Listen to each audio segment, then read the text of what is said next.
distinguished guests, as the director of the Encountering Islam Initiative of the Theology Department at the University of St. Thomas, it is my honor to warmly welcome you to the keynote lecture of our 5th Terence Nichols Memorial Symposium. So thank you for joining us this Monday evening.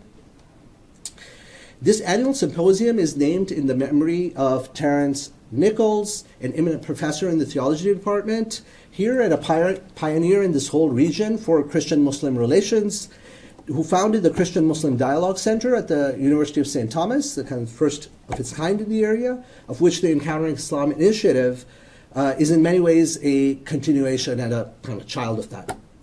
So the Encountering Islam Initiative is dedicated to creating awareness of Islam and seeks to present different Muslim voices and perspectives on a wide range of issues and facilitate Muslim-Christian engagement at the University of St. Thomas and in the broader local area.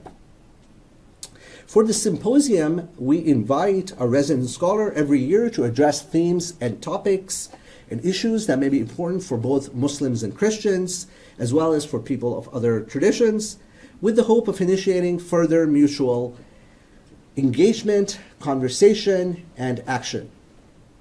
This year, we have the great privilege of hosting the distinguished and internationally known scholar of Islam and interreligious studies, Dr. Mona Siddiqui, who has come to join us all the way from Edinburgh, from the University of Edinburgh in Scotland, and where she is professor of Islamic and interreligious studies, as well as assistant principal for religion and society.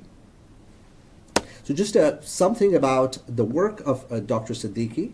So her research areas are primarily in the field of Islamic jurisprudence, fiqh, and ethics, and Christian-Muslim relations.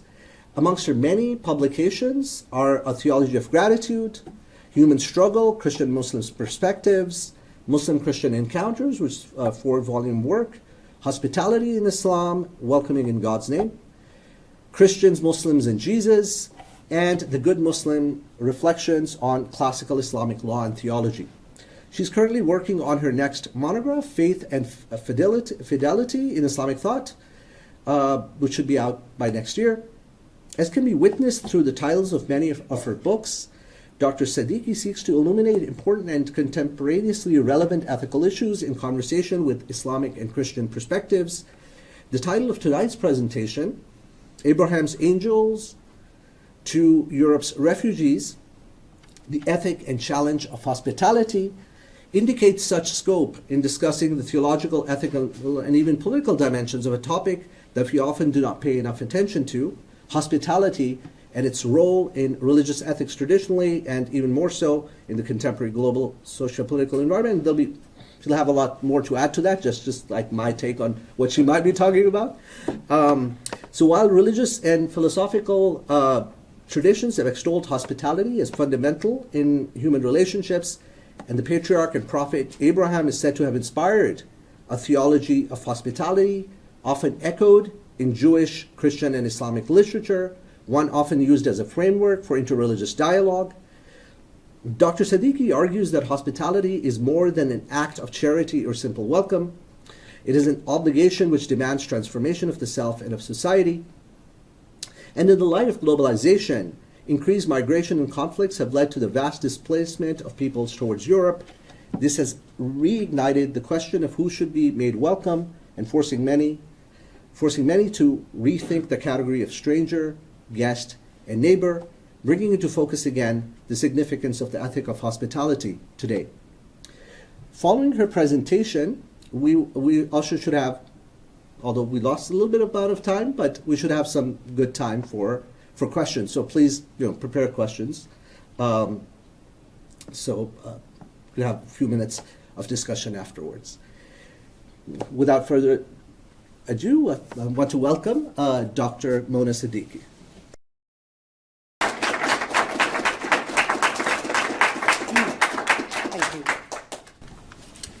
Thank you, Fuad, and thank you for your hospitality in welcoming me all the way from Scotland. And thank you to all the students who are here.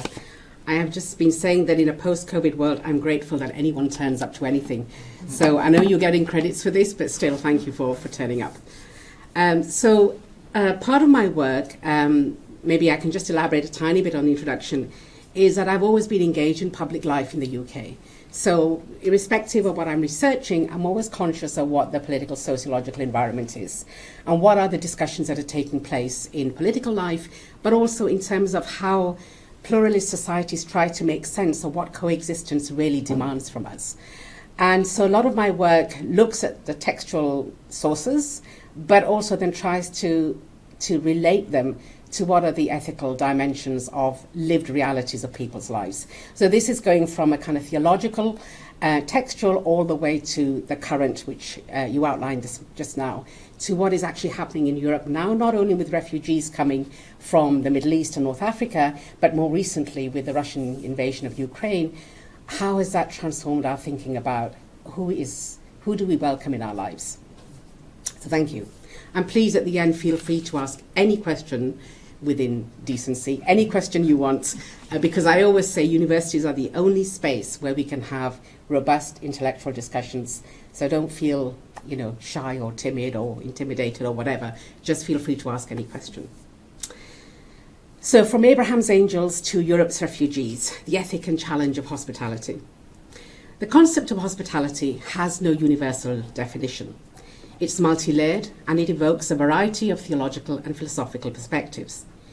But the more you look into this subject, it becomes increasingly apparent that hospitality is fundamental to the spiritual life. It's not only acts we do, things we give, but more importantly, it's about giving people a space where change can take place. For me, the prophetic tradition, there is no good in the one who is not hospitable, is perhaps the most profound, but also the most unsettling way of thinking about this concept. Historically speaking, arguably the most famous Enlightenment philosopher, Immanuel Kant, saw hospitality as a defining element bringing people of different cultures together in a political context. He argued that hospitality is a natural right possessed of all humans by virtue of their right to communal possession of the earth's surface. Kant distinguished the right of hospitality, which is natural right belonging to each of us, from the right of a guest who can make a claim only for a certain time. A fervent critic of the Enlightenment, Alistair MacIntyre also sees hospitality as a universal practice central to the proper functioning of society. And I quote from him, "It's important to the functioning of communities that among the roles that play a part in their shared lives, there should be that of the stranger, someone from outside the community who has happened to arrive amongst us and to whom we owe hospitality, just because she or he is a stranger." But aside from the scholarly impulse and a greater presence of hospitality writings in Christian theology, this particular theme has been fairly neglected in systematic writings in the Islamic tradition. Its presence has been felt more strongly in the vast resources in Islamic thought and piety, which speak of charity, neighbourliness, and giving as a divine command. Hospitality is a word pregnant with meaning, but at its simplest level, it's regarded as a virtue in all three of the monotheistic religions, and has been a central feature of Islamic cultures with precedents rooted in Byzantine and Sasanian traditions. A powerful motif in all three religions is the scriptural figure of Abraham, the father of the Semites. It is Abraham who responds as a host to three visitors, feeding them and giving them shelter, unaware that they were angels in disguise. By this act, Abraham inspired a theology of hospitality often echoed in Jewish, Christian, and Islamic literature and used by many as a framework for dialogue. Despite such references in Islamic thought, the concept of stranger and unknown identity seems relatively less problematic, and discussions on hospitality focus largely on the host-guest relationship and host-traveller rather than host-stranger. Islamic thought holds hospitality as the virtue that lies at the very basis of an ethical system, a concept rooted in pre-Islamic Bedouin virtues of welcome and generosity in the harsh desert environment. So this is the nomadic Bedouins. The concept can be found in the Arabic root of dayafa. Much of the Quranic emphasis is on giving to those in need, whether through tax, alms, or charity, as a way of creating new relationships and a new and more generous social order. But the themes and persons around which this ethical imperative to give and share is framed are to be found in the pre-Islamic milieu, where the nomadic Bedouin societies already laid down a huge emphasis on how important hospitality was, not only important to your character, but the way you showed generosity. This is part of hospitality and consists first and foremost in providing food. In its pre-modern and pre-industrial Arabian context, hospitality was regarded as something fundamental to the desert environment. The virtue, some have argued, seems as an essential part of the landscape. To refuse a man refreshment in such a place is to let him die. To threaten the open-handedness nomadic people must depend on to survive. So what they're really arguing is, in the desert environment, if you went from place to place, from tribe to tribe, you depended on hospitality, and it was a due given to you, because if you didn't have hospitality given to you, you could die in that environment. Hospitality was considered as an act of unconditional surrender to the needs of others. But for the pagan Arab, charity was not simply a natural manifestation of his feeling of tribal solidarity, for very often it extended beyond the members of your own tribe and to anyone who happened to be there. But it wasn't always dictated by motives of benevolence and kindness. It was first and foremost an act of chivalry. A person who could make a royal display of his generosity was, I quote, a true dandy of the desert. Curiously, the words strange and stranger are both absent from the Quran. While stranger today may mean a foreigner, that is, belonging to a different nationality, this was not a known category in medieval Islam. But all of this contrasts with the concept of the stranger in classical antiquity, where the stranger was often seen as a problem and even a threat. And I would argue that we still carry resonance of that even today within the context of the nation state. When we look at scripture, the two passages which have been used as a basis for hospitality are Genesis 18, 1-10, and Quran 51, 24-30, which speak of the unifying figure of Abraham as the father of the Semites and the figure par excellence of hospitality.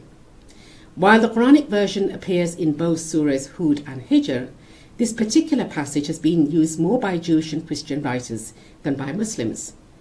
The Islamic tradition doesn't speak of theories of hospitality through the use of such motifs. If there is any narrative at all on hospitality, it must be teased out from the Quranic and Islamic literature, which deals with the imperative to give from your wealth, to give charity, to exercise generosity, and to treat those who are left without protection, such as widows and orphans. Here, generosity and hospitality are seen as synonymous virtues. Welcoming guests and reaching out with your material wealth, as well as your personal effort, are seen as fundamental imperatives of the faith. And I want to just quote the two sections from both the Bible and the Quran and see where the overlaps are and the differences. So this is Genesis 18. The Lord appeared to Abraham by the oaks of Mamre as he sat at the entrance of his tent in the heat of the day. He looked up and saw 3 men standing near him. When he saw them, he ran from the tent entrance to meet them and bowed down to the ground. He said, "My Lord, if I find favour with you, do not pass by your servant. Let a little water be brought and wash your feet and rest yourselves under the tree. Let me bring a little bread that you may refresh yourselves. And after that you may pass on, since you have come to the servant." So they said, "Do as you have said." And Abraham hastened into the tent to Sarah and said, "Make ready quickly 3 measures of choice flour, knead it and make cakes." He ran to the herd and took a calf, tender and good, and gave it to the servant, who hastened to prepare it. Then he took curds and milk and the calf that he had prepared and set it before them, and he stood by them under the tree while they ate. They said to him, "Where is your wife Sarah?" And he said, "There in the tent." Then one said, "I will surely return to you in due season, and your wife Sarah shall have a son." And Sarah was listening at the tent entrance behind him. The Quranic story: has there reached you the story of the honoured guests of Abraham? When they entered upon him and said, "We greet you with peace," he answered, "And upon you peace, you are a people unknown." Then he went to his family and came with a fat roasted calf and placed it near them, and said, "Will you not eat?" They didn't eat, and he felt fear of them. They said, "Fear not," and gave him good tidings of a learned boy. And his wife approached with a cry of alarm and struck her face and said, "I am barren old woman," they said, "Your Lord has indeed decided." Although there are differences in the two narratives and more details of the practicalities of Abraham's hospitality in the biblical version, the moral of the two versions are quite similar. In Genesis 18, it is God himself who appears first. The theophany occurs in broad daylight. This is followed by the appearance of the three men, but there is no mention of angels. However, in the priestly sermon of Hebrews 13, there is a clear looking back to the Genesis text in the mention of angels and the implication of extending love towards strangers or Christian brothers or travellers. Hebrews 13, "Do not neglect to show hospitality to strangers, for by doing that, some have entertained angels without knowing." In the Quran, the honoured guests are unusual because they don't eat, engendering a certain fear within Abraham. The Quran does not state that God himself appeared. On this particular biblical interpretation, that God himself appears to Abraham, but Abraham sees to his guests first, the Catholic theologian Marian Moyer writes that Abraham acts as if it is normal to leave God waiting. The value of hospitality to the stranger overrides the concerns of God himself. God could wait because hospitality is greater than welcoming the divine presence. The story also teaches us that hospitality takes precedence over the spiritual enjoyments of an intimate encounter with God. But despite the differences between the biblical and Quranic stories, both versions speak of an Abraham willing, even rushing to show hospitality to the three men whom the Quran calls unusual people. The three guests reward their host's hospitality by giving Abraham and Sarah the news of a son. But it's Abraham's devoted attention to his guests which has captured the imagination in the Jewish and Christian tradition, and in recent years absorbed the Quranic verses into this dialogue. Revered as a patriarch of this monotheistic religions, this story has been understood by many as a story of selflessness and openness, in welcoming strangers to our homes with concern and care, not simply tolerance. We do not know how their presence might become a blessing. Despite such references in Islamic thought, the concept of stranger and unknown identity seems relatively less problematic, and discussions on hospitality focus largely on the host-guest relationship rather than host-stranger. Many of the Quranic commands can be seen as commands telling you to behave righteously. The Quranic verses which speak of giving to the poor and the needy and the traveller can be considered as multiple ways of creating a relationship with those outside our immediate family and friends. And that is difficult. The distinctions between zakat and sadaqah and hospitality are often blurred, and emphasis is upon the individual to give according to ability. Rich and poor are not defined in any categories, and wealth and poverty are not mentioned in any systematic way. But giving where and what one can to others went way beyond an obligation on the rich towards the poor. Giving to others is both a personal as well as an institutional way of expanding our social conscience and recognizing that other people have a stake in our wealth. If one had nothing to give, then doing good for others and to others was also an act of giving. But even though the Quran doesn't elaborate beyond the act of giving in multiple ways, as part of a wider narrative of hospitality to the stranger and the needy, Muslim societies developed a culture of the ubiquity of charity. Observers who travelled to Islamic countries encountered and admired the variety of charitable works and the diversity of benefactors. Islam, like all other scriptural traditions, has been enriched with stories and anecdotes about prophets and saints who shed light on how God works and tests humankind. There's a famous tradition related to Abraham, who was rebuked by God for refusing hospitality to a stranger as well. It is said that a Zoroastrian asked hospitality from Abraham, the friend of God. So he said, "If you become a Muslim, I will give you hospitality." So the Zoroastrian passed on, and God revealed to him, this is to Abraham, "Why didn't you give him food, except with this condition that he has to change his religion? I have been feeding this person for 70 years, even though he's an unbeliever. If you had given him hospitality for one night, what would it have cost you?" So Abraham set off running after the Zoroastrian and brought him back and gave him hospitality. There are so many themes relating to this particular core issue in Islamic and Christian thought, but perhaps the theme most associated with hospitality is food and eating. Even today, when we are thinking of refugee hospitality in our political context, the first thing we do is feed and clothe those who are dispossessed. Life is more than food and eating, but there is no life without food and eating. So the theological and philosophical significance of what we eat and who we eat with connect the ordinary life with the higher life. The goal of hospitality as an act and as attitude to life is far more radical. I see it not as an option, but as a duty, both hidden and overt, in the variety of Islamic and Christian thoughts. People come together to eat, united by many things: family, kinship, religion, friendship. They form communities which eat together, because in eating we aren't just filling our stomachs, but often participating in a kind of worship, where God is remembered in the food we eat, and people with whom we eat. The Acts of the Apostles records that early Christian communities participated in a common life together. Day by day, as they spent time together in the temple, they broke bread at home and ate their food with glad and generous hearts, praising God and having the goodwill of all the people. And day by day, the Lord added to their number those who were being saved. Acts 2, 46, 47. As Norman Wisber writes, food is a sign of God, and when creatures cannot eat, or when they find that economic systems prevent groups from enjoying food that God otherwise provides, it is a clear sign that God's order has been violated, or that our backs have been turned against God.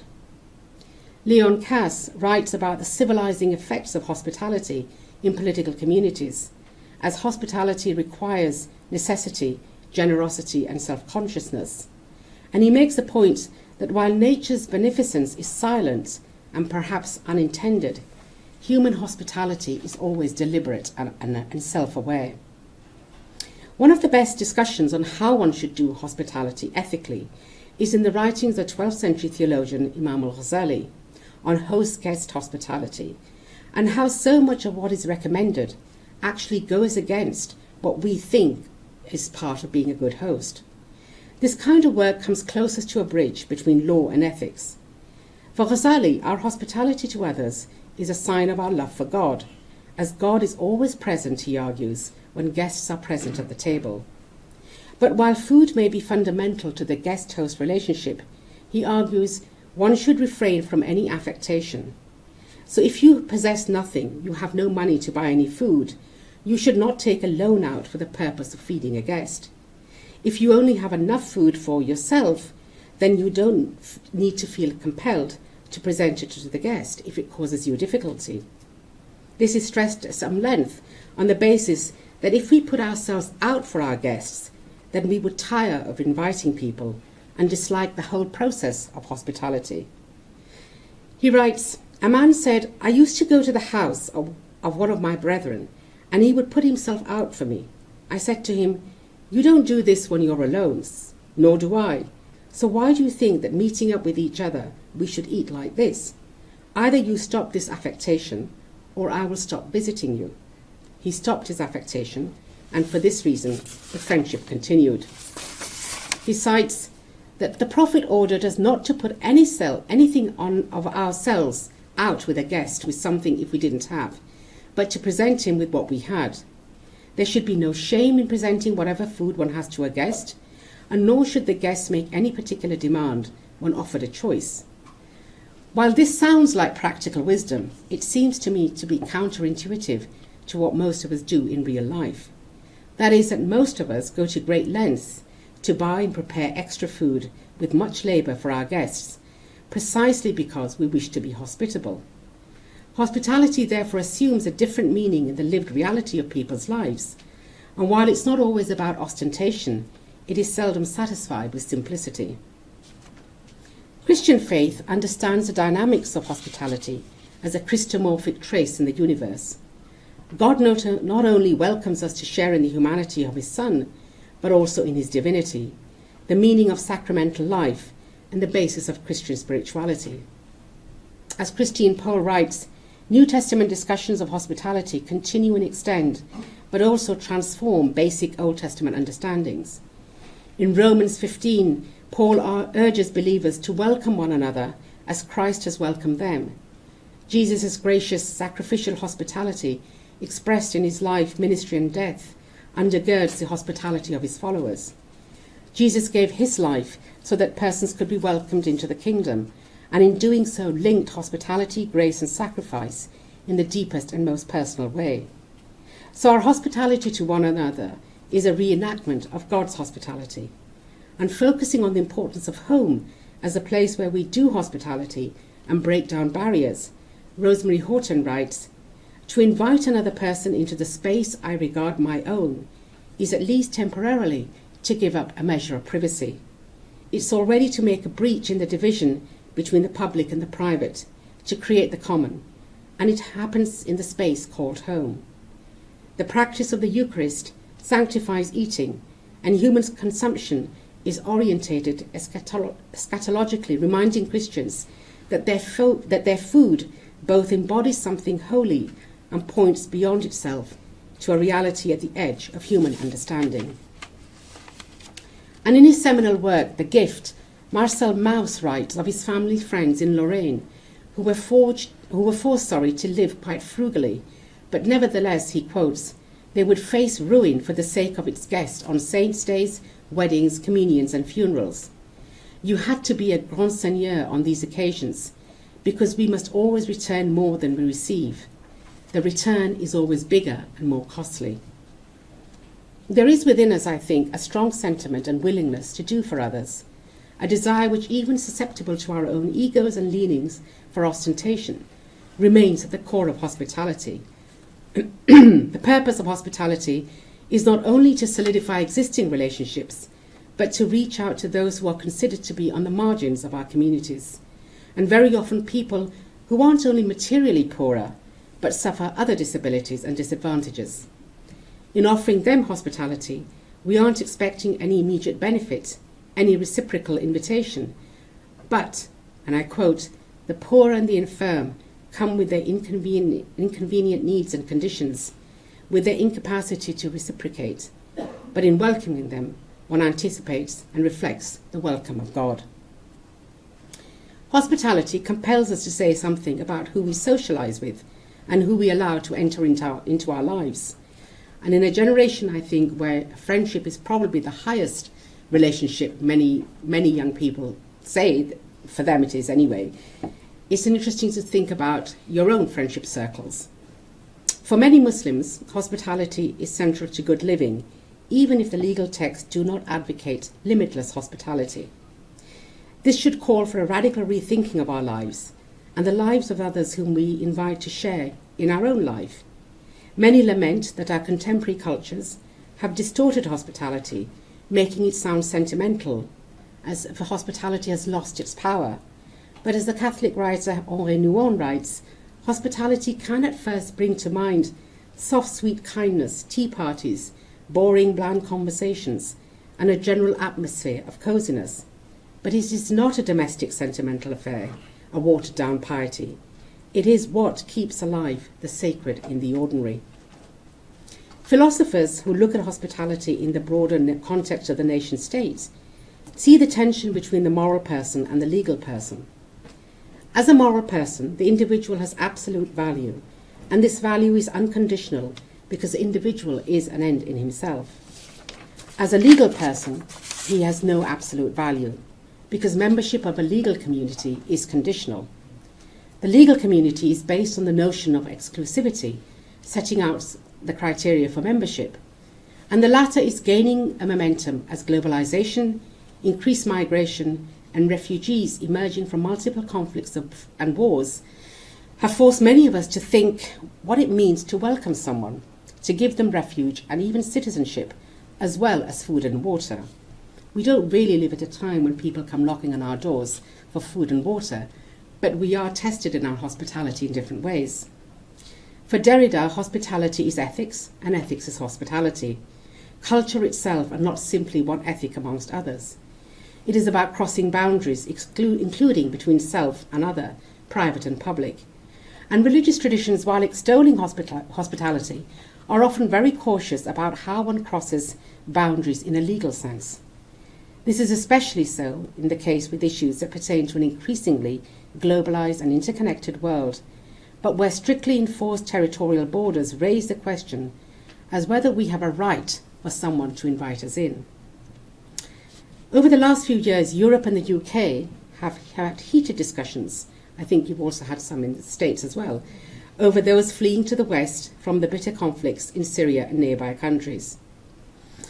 In 2016, Elan Kurdi, the 2-year-old Syrian boy of Kurdish ethnic background, drowned in the Mediterranean Sea along with his mother and brother, and his image lying lifeless on the sand on the Bodrum beach in Turkey made front pages globally. There were Syrian refugees trying to reach Europe from Turkey amid the European refugee crisis. The journalist who took the photo said that it was the only way I can express the scream of his silent body. The image stirred Europe's conscience, causing many Western countries to open their borders, or at least talk about increasing the number of refugees they were going to take in. But people in overcrowded dinghies crossing the English Channel, all hoping to start a new life, has become a politically and socially divisive issue. Many speak of a clampdown and further surveillance to stop dangerous crossings and illegal people smuggling. Others have called for greater empathy and hospitality, irrespective of how and why these people are making the crossings. The legal distinctions between asylum claims and migration can be blurred, with migrants often housed in expensive hotels while they wait for their claims to be processed. And this can take months, if not years. With the current cost of living crisis in the UK, the resentment against those who are seen to be living off the state has become part of the political rhetoric against anyone who is a stranger. Europe, for all its internal challenges, is seen as offering hope and freedom to many. But in this complex issue, Europe is struggling to distinguish between the moral person, by which a person has value in and of themselves, and the legal person. A legal community is always based on exclusivity and boundaries. The question for Europe is to what extent it continues to make this distinction, especially for migrants who are not white Europeans. And there are no easy answers. Governments have much to weigh up. And if the response is more hospitality, then hospitality is itself complex. Its risks and its rewards lie in reaching out and inviting in. But the response has to include more than just a question of how many or how few people we might allow in our borders.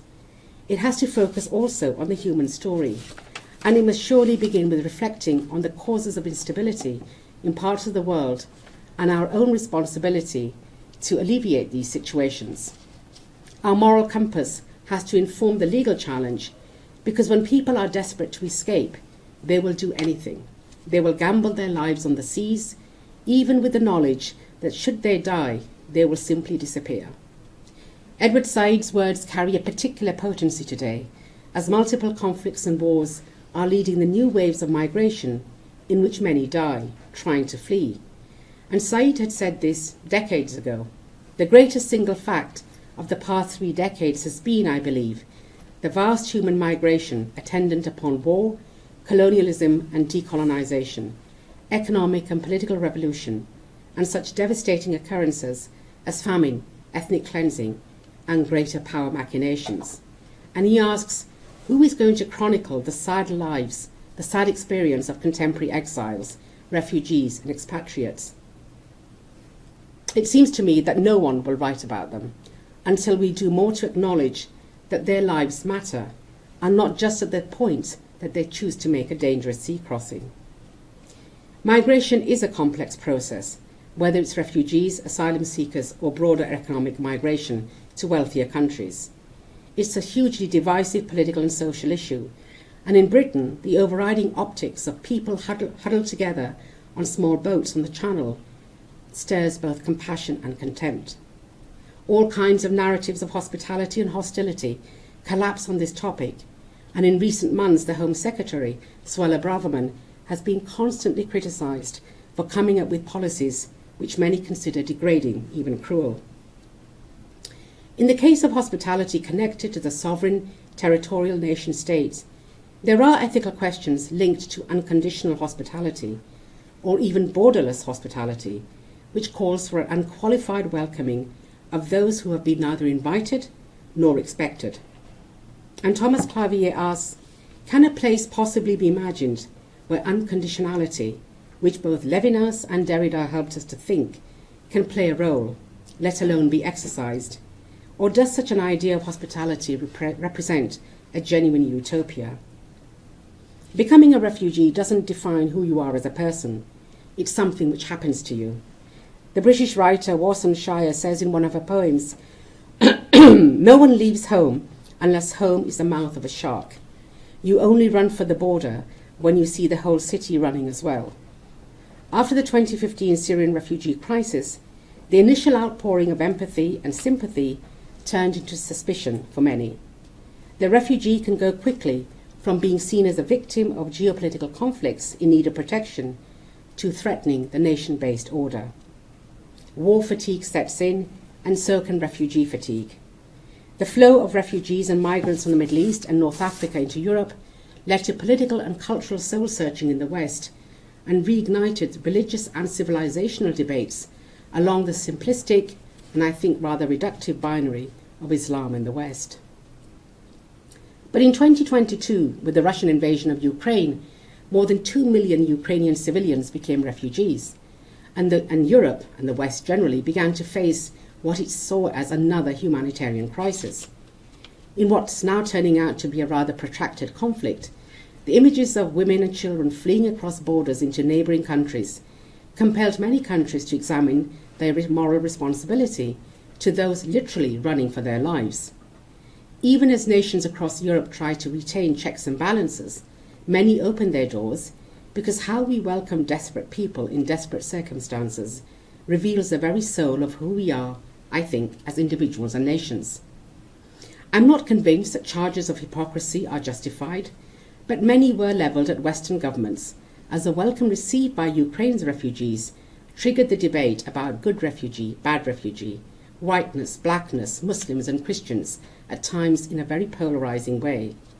And one newspaper wrote, Ukrainians are no better or worse than Syrians, Yemenis, Eritreans or Iraqis at telling people stories and making them laugh.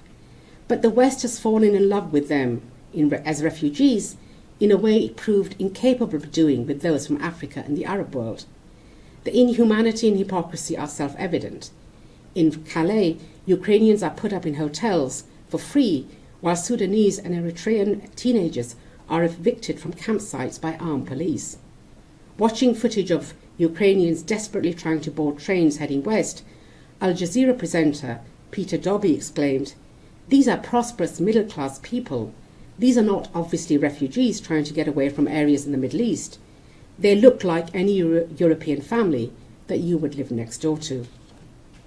The welcome afforded Ukrainian refugees was impressive, as EU members including Poland, Hungary and others who welcomed them continued pushing back other asylum seekers.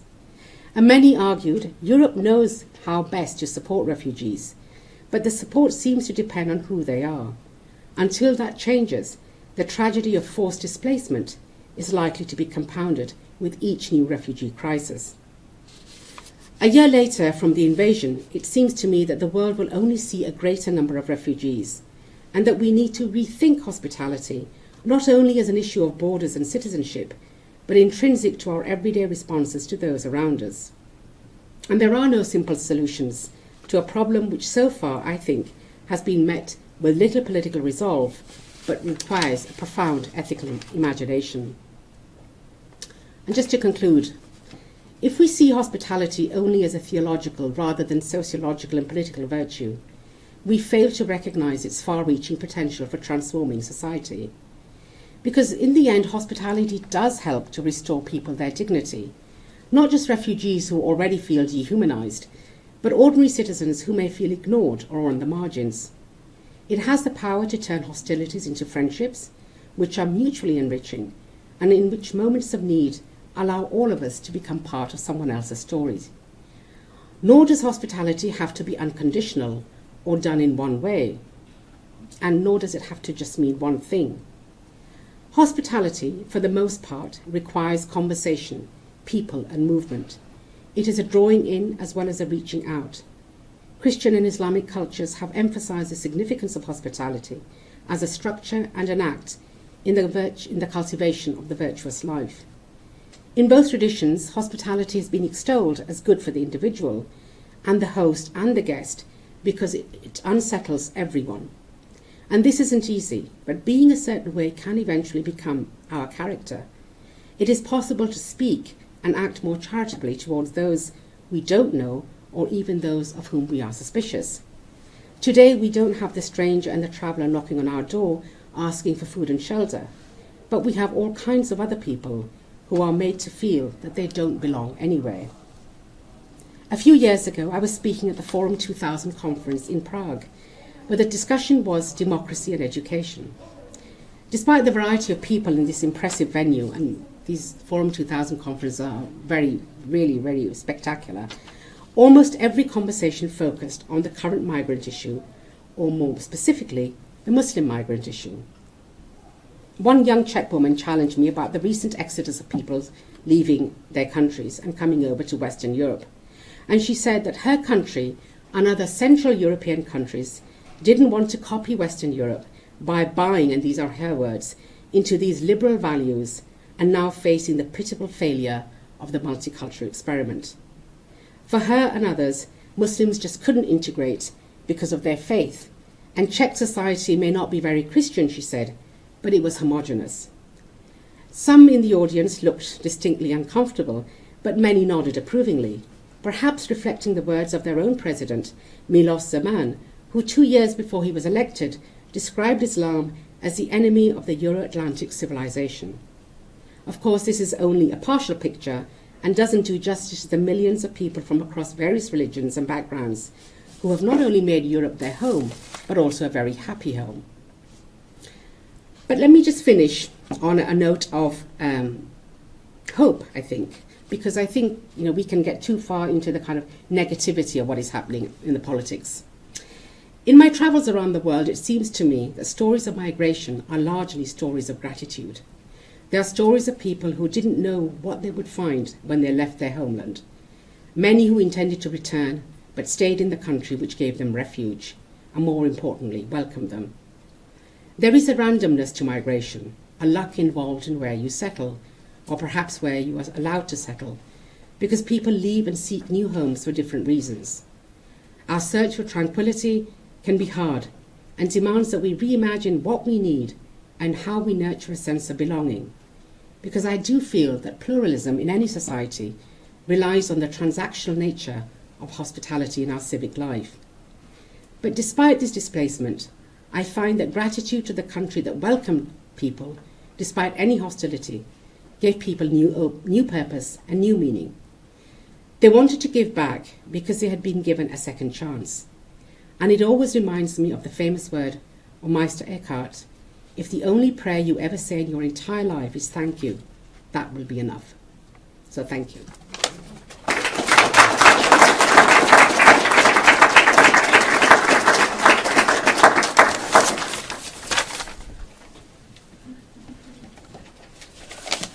So we can open the floor for questions, and I think this will work, and I can. Yes, I can bring this to you. Or observations, comments, questions.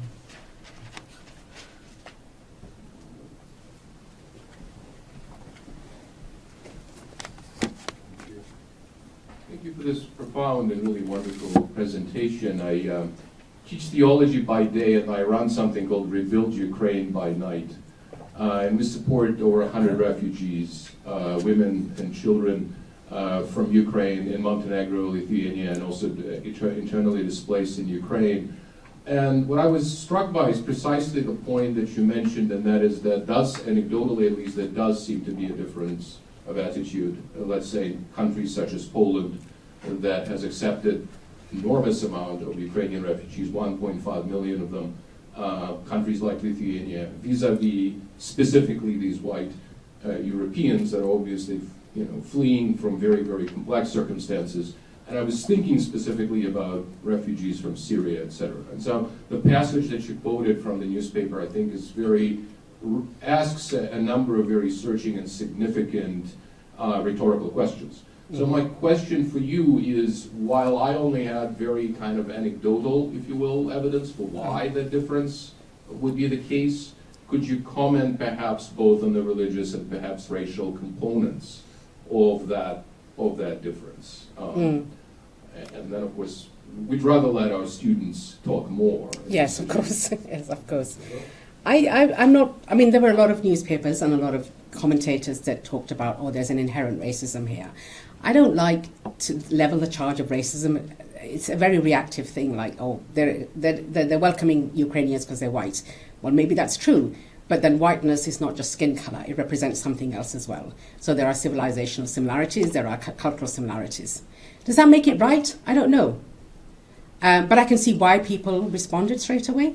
But I also think that in 2015, 2016, a lot of people opened their houses to Syrian refugees. And, you know, the conflicts of the Middle East are reported and represented in such a way that they're intractable, but the end result is the same, that people are fleeing. And I think there was also this issue that it wasn't just about Ukrainian refugees, it was also about showing Russia that we in the West are united and we will welcome these people and they have supporters. So we're not just supporting them with ammunition and, you know, planes and whatever. We're supporting them as people who are our brothers and sisters. And the fact that the journalist said there are people just like us, like we expect Middle Easterners and people of color to be running from one crisis to another, but we don't expect people who look like us to be literally running for their lives overnight. So whether he said it in any other way other than what he saw, which is, well, actually, this, I think one of the issues that was slightly disconcerting for some people was people had forgotten about the Balkan War. Like, that was also a war on Europe's soil where people, you know, millions had been killed. So it was almost like many people were projecting this as, since World War II, we have not had a crisis on European soil. Well, we have had a crisis on European soil.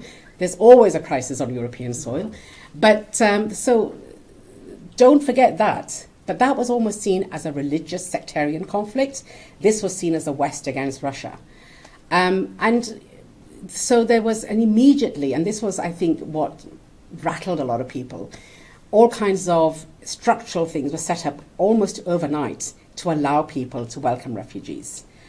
So funding, etc. Now, I do think some refugee fatigue has set in. And obviously, ironically, some refugees want to go back because they think that the cost of living crisis in the UK is almost worse than the Ukraine. So they're not relying on the welfare, they're not relying on the medical or, you know, dental or whatever. And some of them are going back because things have settled.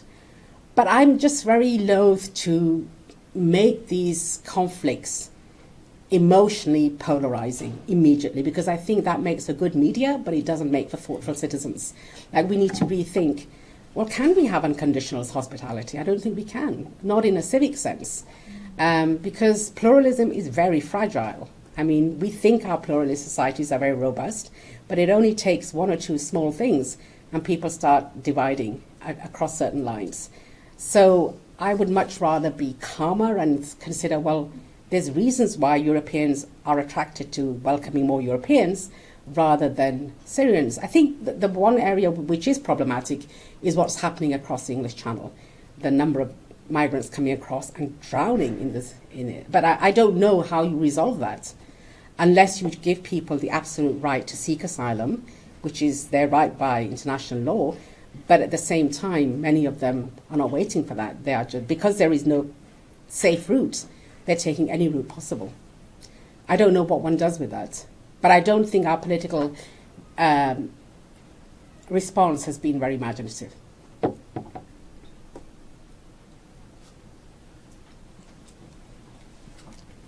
sure you can hear me, but... Mm-hmm. I just was wondering what your opinion is on rich Muslim countries being hospitable to refugees, like Muslim refugees. Well, do they have to play a part in this too? I think many of them are, but when it came to the Syrian crisis, you know, the neighboring countries had taken the bulk of their refugees, countries such as Jordan, etc., who are already facing water shortages themselves. they took the bulk of. And they took them because these are our neighbours. I don't know how many, I mean, I do know that the Emirates funds a lot of things, but whether, so this is the interesting thing about hospitality. So it's not about just giving money and then that's somebody else's problem. This is why it's unsettling, because you need to see that person in front of you. And that is unsettling for many of us. It's very easy to just give charity, but to actually welcome somebody into your physical space, whether it's in your home or in your nation, that is far more demanding. So a lot of the Emirati countries have given money, but whether they welcome them physically in their space, I'm not sure. And I don't think it's very high, the numbers there. Because they already, I mean, for anyone who's been to the Emirates, the majority of migrants there are the people who run the country, basically. They are what I would call the servile class, but they're not the middle classes. And so this is why I think hospitality is the problem, in the sense that there is a tendency to say it has to be unconditional, that, you know, God's love is unconditional, our love for one another should be unconditional. I just don't think it works at a purely civic level, that you can have unconditional hospitality. Because the host-guest relationship has to be one where the host welcomes, but the guest is also aware that I am in someone else's space.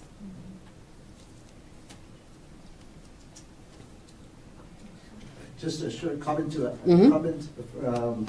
Growing up in I won't name which country, but one of the Gulf nations, I think we're being a little bit generous about how hospitable these places are, even with you know, as you said, actually, large immigrant populations that are just kind of the survived class. Yeah.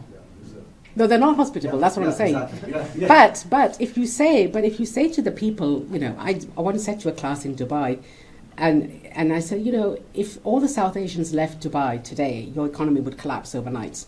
And they were outraged. They said, oh, no, that's not. And then they started thinking, like, who runs our economy? Because none of them ever work. And they said, oh, yeah, you're right, actually. The hospitality in our hotels, our taxi drivers, people in the shops. And it was just to get them to think that, you know, these people are not your slaves. At the same time, when you speak to the taxi drivers or the people working in hospitality and say, you get such a raw deal here, like, why do you stay here? And they said, it's so much better than the place we left. So I don't think we can make judgments on people's lives and why people do certain things. Because once you leave home, at least I think so, once you leave home, I think you're always searching for a home. And you can never go back to the home you left, but you're always trying to make somewhere else a home. And this sense of belonging, I think, is really essential to the way we think about citizenship. If you don't belong, you can live your whole life in a place and never feel as part of a citizenship there. But I think citizenship demands a contractual civic engagement. Right, thank you.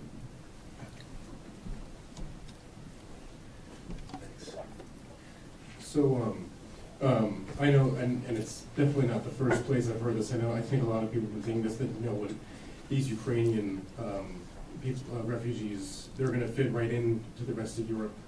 They're part of Europe, but I don't think people realize. I have a lot of friends online that are from Europe, you know, Eastern Europe, all over the world really, and they're not the same. They're different. You know, everybody in the world is different, obviously, right?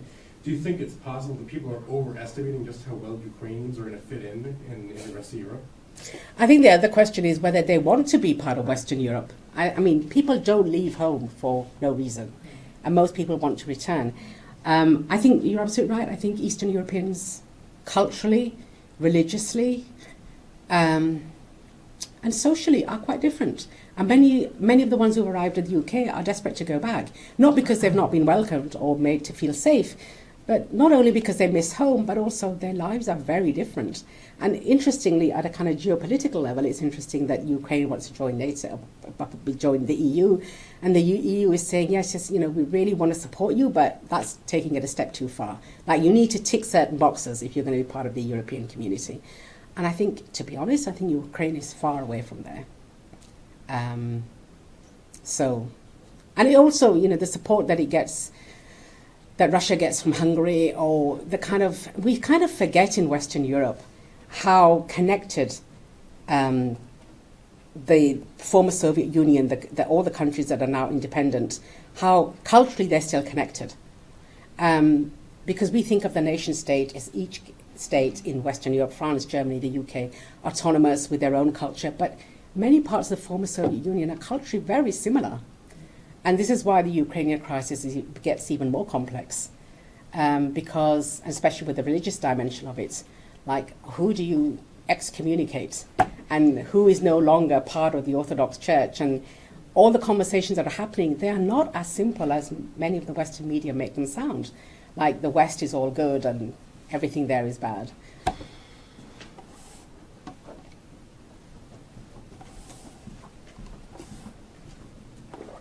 As individuals, what do you think we can be doing here in America to promote a culture of hospitality?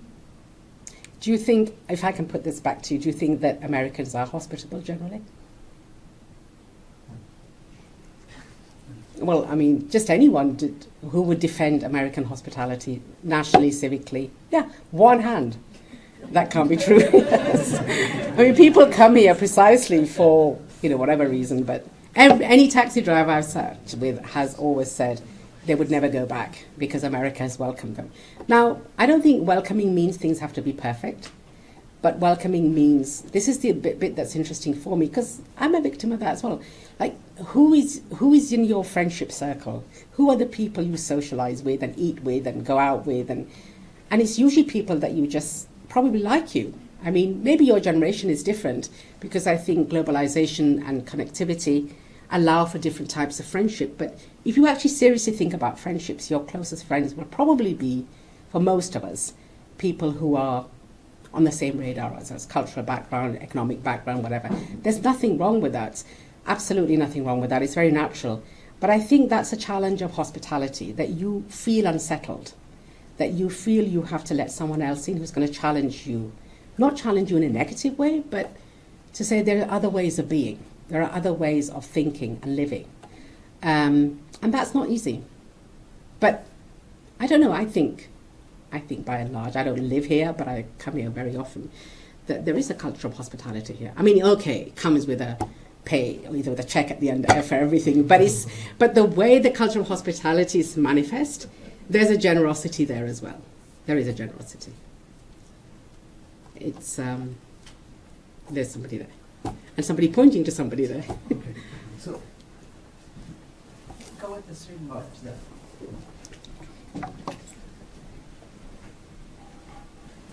Hi, I guess I was kind of wondering, thinking about the Abrahamic principle, kind of to not offer out as much as would be as much, just offering as much as you have. Mm-hmm. Kind of thinking about that in policy for immigrants.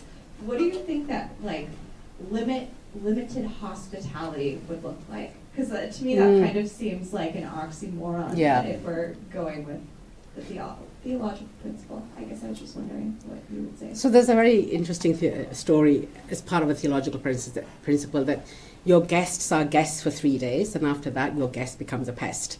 So, and I think it's true. I mean, I have guests all the time, but I'm quite happy for them to leave as well. But while they're in my house, I don't want them to feel it's their house, but I want them to feel comfortable. Because when you say, make this your home, nobody really means that. Because you don't really want someone to make your home their home. But I think what you can do to make somebody feel that they are, while they're there, they have your attention, they have, they're part of your life for those few days.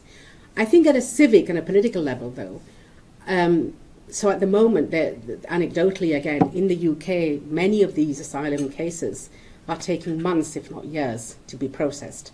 And this is the fault of the Home Office, let's just be honest. They are so inept. If this is being recorded, it doesn't matter. So, they're being housed in hotels, and lovely hotels, and people are resenting that, and that's increasing a far-right movement, which is, we've got homeless people who are white Brits. Why are they homeless while these foreigners have got hotels? That kind of rhetoric spreads really quickly. So part of what I would say is, how are you engaged as a citizen? Not to necessarily say, I'm going to open my doors to the Ukrainian refugees, but actually to counter that narrative, that actually it's not about saying it's about goodies and baddies, which is the way the media often portrays this, but actually let's think about why these people have left, why they're being housed like that. And I would say that at a purely practical level, while these people are in hotels and being housed and waiting for their claims, they should be given work permits to work. So they're not just living off the state. Because most of them want to work. They don't want to spend, they're mostly young people. They don't want to just spend days doing nothing.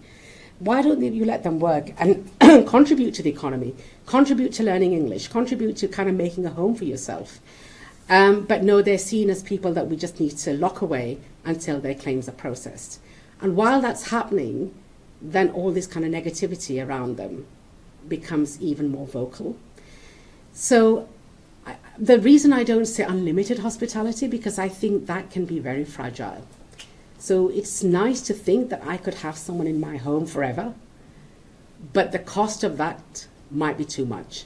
So if the cost of that is a breakdown in your relationship, that's actually achieved nothing. That's actually gone against what you intended in the first place. So how you retain, and you can think about it in your own lives with your friends, family, there's always a sense of compromise, isn't there? You can't have, you're very lucky if you have friendships or relationships where you can be completely yourself. I think most of us can't be ourselves completely with anyone, or we try to be and it doesn't always work. But I think that and so that's why I think unconditional is a problem. Because in order to make your guest feel that they are also doing something constructive, they have to have a purpose as well. They can't just be in your home doing nothing. So on a purely practical level, I just don't understand why more isn't being done to give these people a sense of purpose while they're here, wherever they are in Europe. Thank you for coming, Doctor. I have a really quick question. Mm-hmm. Do you think it's immoral for some countries to have a really strict immigration policy, like Switzerland? Amoral or immoral? Immoral. Like, not moral. That's immoral. Okay. Oh, whoops, I got Immoral that is wrong. like having no moral sense. Okay, well, Okay. whatever not moral is. Okay. Yeah, because Switzerland does have immigrants, but I think the main thing is Europe is soul searching, because Europe's kind of victim of its own success in terms of becoming these prosperous nations, which have a history of religious violence amongst, a singular faith, not across faiths. But I think in terms of its structure, its prosperity, the way it defines citizenship, allows people to work, has allowed for migration from the 50s and 60s onwards. It's now kind of reached, for some, it's reached that crisis point where, what is Europe now? Like, we don't have homogenous societies. Well, it's only in Western Europe, Germany, France, the UK. Many European countries are still fairly homogenous. I spent most of this year in Finland, in Helsinki. Lovely place, but really very enclosed, insular, fairly homogenous in terms of background, economic wealth, race, colour, everything. But it doesn't see that as a negativity, it's just the way it is. And so I think the questions, and I think this is where Islam is a particular issue for Europe, because it tends to see, and I think for many Muslims, they tend to see that their own faith, if lived fully, cannot be accommodated in Europe. I disagree with that, but I think that's a very common trope for many Muslims. And it's a common trope for many Europeans who are not Muslims, that somehow there's an incompatibility. Because European societies are largely secular societies. And not secular in the way you are here, where you are really religious, even though you call yourself secular. But I think in Europe, secularity means that there is the public hold of religion is no longer manifest. So you are allowed to practice whichever faith you want, but institutions are not religious. Okay, and the state cannot be religious. So some of the discussions you're having on abortion rights, etc., when by the time they come to the UK, these conversations, people are thinking, oh my God, America's still having these conversations. But having said that, I live in Scotland, and we are just going to be voting for a new SNP leader, Scottish National Party leader. And one of the candidates, Kate Forbes, a young woman, has come out as a member of the Free Church of Scotland. And not come out, but she was always a member.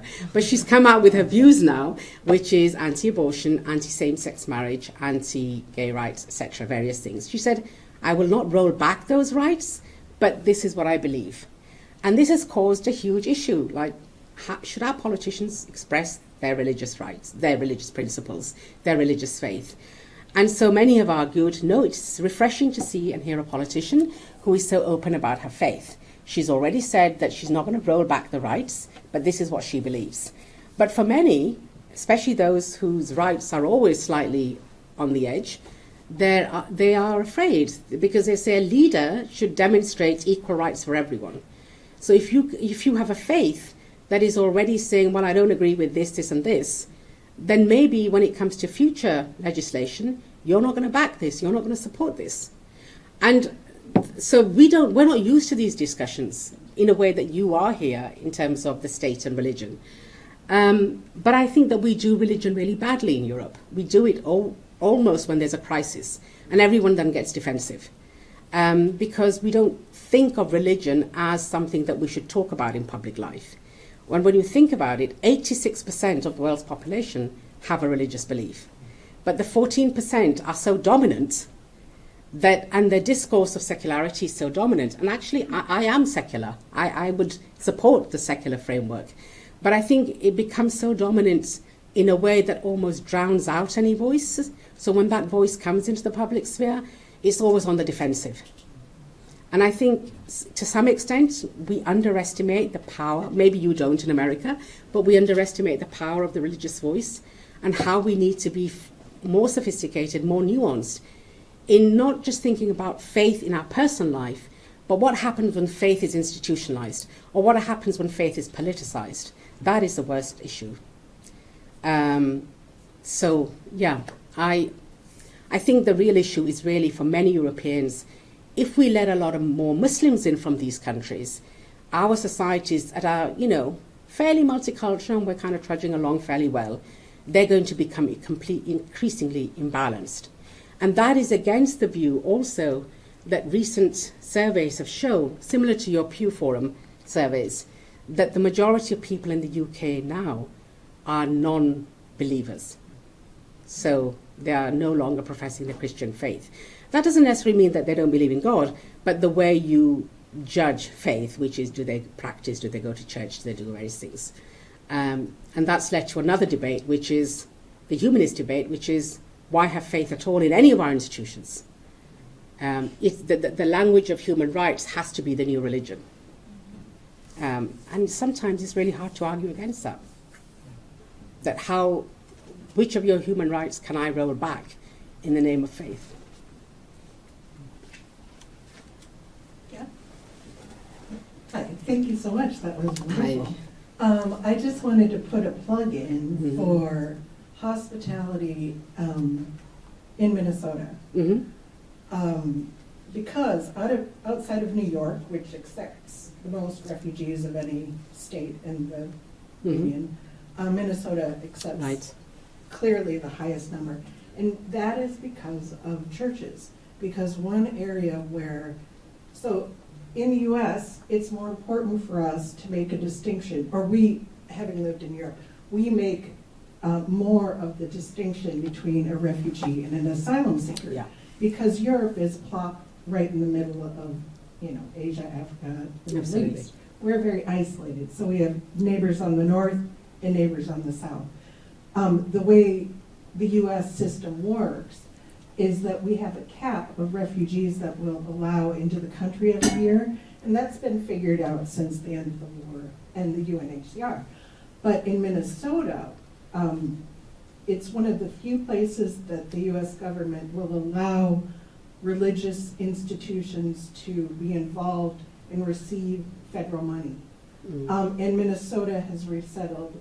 That is why we do have pluralism in Minnesota, and that's why we do have diversity, even though we're in the midst of the White Plains. So we have a history of it. It's part of, I think, what makes Minnesota so wonderful. So I wanted to share that. Thank you. Well, that does lead to the other question, which is diversity a good thing in itself? Again, I have no answers to anything. I'm just putting it out there in terms of we do a lot of it. We put a lot of emphasis on diversity, but we don't actually think about, again, the cost of diversity. And what is it about diversity that makes it inherently a good thing? So the populist movements of the last 10 years have always argued against pluralism. They've argued against diversity, arguing that inherently, what is moral about a diverse society? What can you show me that why does it have to be a moral thing to have a diverse society? I mean, I can argue for it, but I think it's an important question that we should think about. And the way universities, and I'm sure it's the same here, the way they're focusing on equality and diversity almost to the point of obsession now, which is a box ticking exercise, rather than really thinking about that diversity makes huge challenges on who we are. And I think it goes back to hospitality.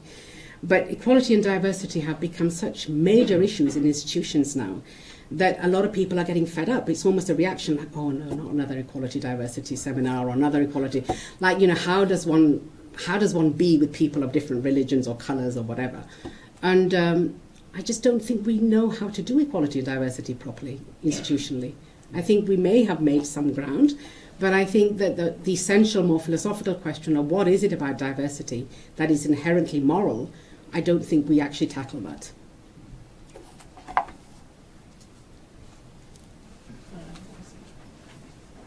I just wanted to say thank you so much for being here and for Thank you. moving us through Jewish texts and Christian texts and Muslim texts on hospitality. You had me from hello, so thank you for that. I am wondering if you could say, if you've been thinking about the inherent dangers also of an ethic of hospitality, insofar as it might reinscribe the insider-outsider dynamic, and is that something we should be attentive to as well? There's a lot behind this question, but I won't bore you at all, but it has to do with decolonization of places.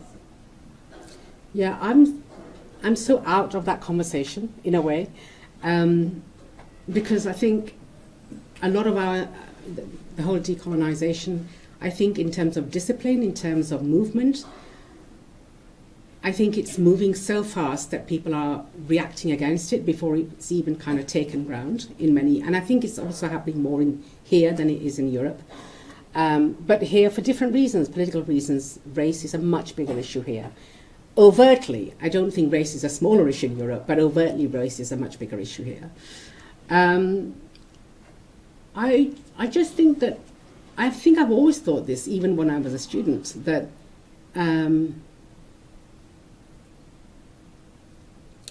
that if one reacts immediately to, okay, so let me put it this way. I always thought that if you go to a place, then the moral obligation to make that place your home and the moral obligation to be a citizen lies on you, not on the host country. Now, a lot of people have disagreed with me on that.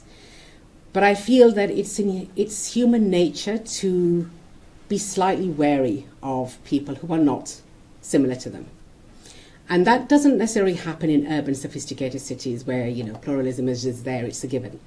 But in most parts of the world are not sophisticated cities. Most parts of the world are fairly rural, and most parts of the world are fairly homogenous as well. So how does one then, rather than make it a political issue, I think for me it's an ethical issue, that when my parents came to the UK many, many, many years ago, like many of their generation, they had no intention of staying, but they stayed for the same reason that everybody stayed in their generation, for the education of their children.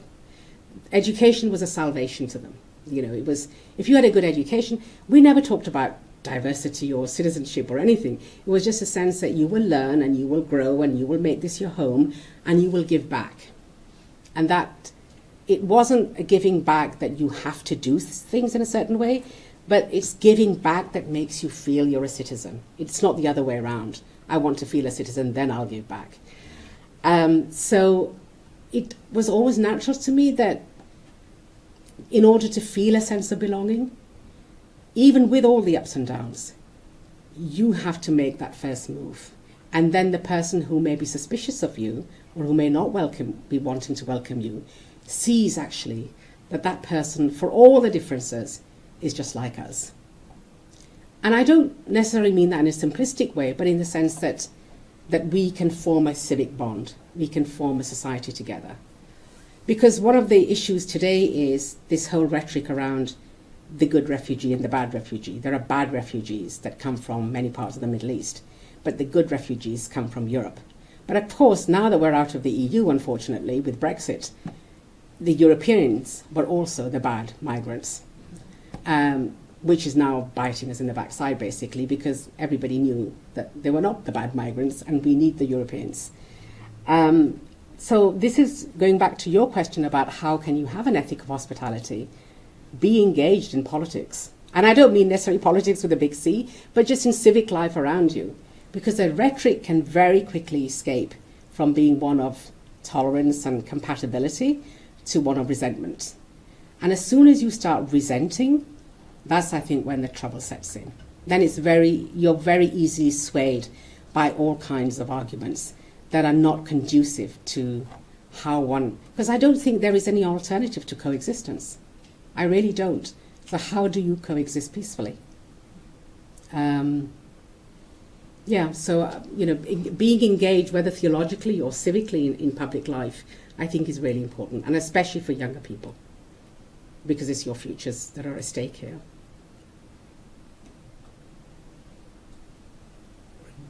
We're almost out of time now. Should we do one quick question? If there is one. One last question. Yeah, anybody else who has any questions can come up and ask after. So I'm sure you're familiar with the sanctuary movement that happened here. Sort of thinking of that as like a theological and political action that took place.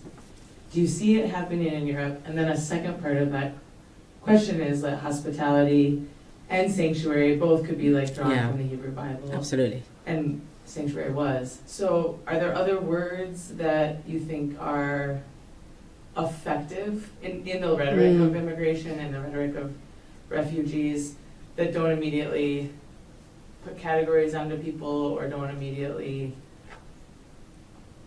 I just feel like you've been cautious about what words you will use when we're talking about this and when words we don't, which I appreciate. Which words are you liking right now? No, I like the word sanctuary. I think it's a great word. I think that so when 2 or 3 years ago I did a broadcast, I do a lot of broadcasting for the BBC, and one of the issues was the footballer, what's his name, the black footballer who basically asked Boris Johnson to give free school meals to all children. Marcus Rashford, that's it, the young black footballer. Anyway, he became this kind of iconic figure, and he said, we have to start, because I came from a very underprivileged background. My mother worked 10 jobs to feed me, and now he's obviously a very successful footballer. But he said, I understood how important it was for me to be fed. And I did this broadcast about the most profound thing we do in our lives is feed somebody. It's perhaps the most simple thing we do. So when sanctuary movement is there in Europe as well, but in terms of the first thing you have to do to somebody who has nothing is actually feed them and clothe them. You can think about the politics later. Even if you can't keep them there, you can give them something whereby they feel human again and they don't just feel they're escaping. That may take a week, that may take a month, it may take a year. But again, that has to be funded and that has to have agreement from people around you. Because I do think that I'm really wary that people resent anyone who they think is taking advantage, whether it's a migrant or anyone else. And resentment can very quickly rise to hate. And once you have hate, then you are very susceptible to all kinds of rhetoric. And where does that take you in the end? It doesn't take you anywhere nice. But I do think that whatever the stories are of people fleeing and many of them tragically dying, we have to have safe passages for people to come, even if we have to send them back. Because if you don't have safe passages to come, more and more lives will be lost to the point where people will just become desensitized. It doesn't matter. It was another Syrian life. It was another Lebanese life. It was another Turkish life.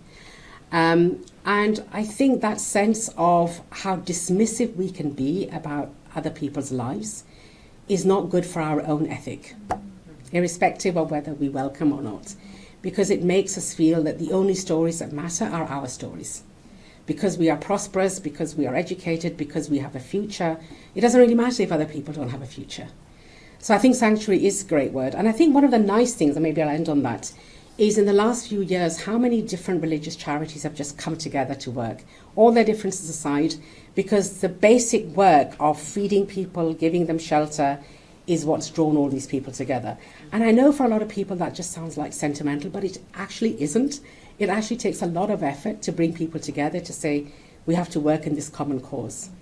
And when you do that, I think you kind of lift yourself out of negativity as well, because you feel you're doing something positive.